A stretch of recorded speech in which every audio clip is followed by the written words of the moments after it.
Question relation का हमने लिया है, इसको हम सॉल्व करने जा रहे हैं। देखिए, if r is equal to xy such that 2x plus 3y is less than equal to 10 for all xy belongs to capital N मतलब नेचुरल नंबर, देन हमें फाइंड करना है roster form of r, domain of r, range of r and codomain of r। तो इसके solution में आप चलेंगे क्या, यहाँ r का फर्स्ट में क्या है, रोस्टर फॉर्म निकालना है। तो रोस्टर फॉर्म निकालने के लिए क्या करेंगे, x और y दोनों नेचुरल नंबर है, नहीं मतलब a से b में जो रिलेशन होता है, तो यहाँ a से b में रिलेशन नहीं है, यह कहाँ से कहाँ रिलेशन है बताइए, n से n में। a भी नेचुरल नंबर है और b भी नेचुरल नंबर है। तो यहाँ आप देखेंगे क्या कि x के जगह भी 1 2 3 4 5 डॉट डॉट डालते जाएंगे और y की जगह भी 1 2 3 4 5 डॉट डॉट डालते जाएंगे, और जो इसमें सेटिस्फाई करेगा उसके साथ ऑर्डर पेयर बनाकर रखेंगे।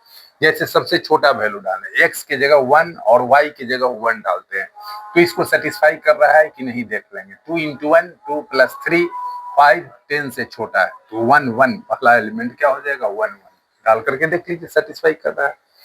फिर अब x1 और y2 डालेंगे, सेटिस्फाई कर रहा है कि नहीं सो देख लेंगे। x की जगह 1 डालेंगे तो 2 into 1 2 plus 3 into 2 तो क्या हो जाएगा बताइए 6, 6 plus 2 तो क्या हो जाएगा बताइए 8, 10 से छोटा है, ये अभी सही हो जाएगा। 1 2 हो गया अगला एलिमेंट। अब 1 3 डालेंगे तो सही होगा कि नहीं, नहीं होगा। 2 into 1 2 हो जाएगा, प्लस 3 3 9 9 2 11 तो 10 से बड़ा हो जा रहा है। तो बस यही 1 डाले तो ये इसके साथ ये हो गया।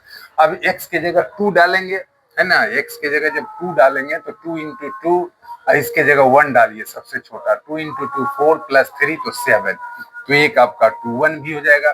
फिर अभी x की जगह है ना 2 और y की जगह 2 डालेंगे, वह सही है कि नहीं देखिए, 2 दूना 4 3 दूना 6 तो 10, यह भी सही हो जाएगा, मतलब 2 और 2 भी सेटिस्फाई कर रहा है। अब 3 और 1 डालते हैं, 3 वाले, 3 दूना 6 3 9 3 1 भी सेटिस्फाई कर रहा है। और अब इसके बाद 3 1 हो गया, है ना। अब 3 2 डालेंगे तो 3 2 3 दूना 6 और 3 दूना 6 ये 12 हो जाएगा, जो 10 से बड़ा हो गया तो ये गलत हो जाएगा। फिर अब 3 के बाद 4 डाल करके देखिए, 4 और 1 डालिए तो 4 दूना 8 और 3 11, वह भी नहीं हुआ।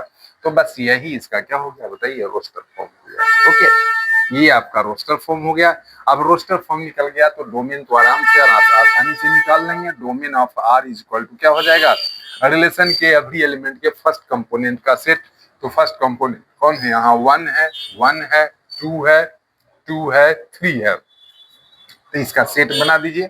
1 तो कोई भी डिजिट रिपीट नहीं होता है, तो एक 1 हो जाएगा, फिर अगला 2 हो जाएगा, अगला 3 हो गया। तो ये आपका डोमेन निकल गया। अब इसके बाद आप देखेंगे रेंज ऑफ r, तो रेंज ऑफ r कौन हो जाएगा, रिलेशन के सेकेंड कंपोनेंट का सेट। तो सेकेंड कंपोनेंट में कौन कौन है देखिए, यहाँ 1 है, यह 2 है, यहाँ भी 1 है, यह 2 है और यहाँ भी 1 है। तो इसमें कौन कौन हो गया, रिपीट नहीं कीजिएगा, 1 हो गया और यह 2 हो गया, बस यही 2 एलिमेंट हो गया। तो डोमेन निकल गया, रेंज निकल गया।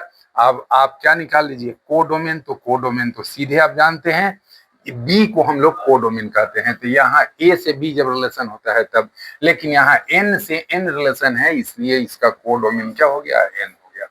बस ये क्वेश्चन हो गया। ऐसा क्वेश्चन जनरली आता है ना, इसको माइंड में आप रखेंगे, 11 12 के लिए इंपॉर्टेंट है। Okay, thanks everybody. फिर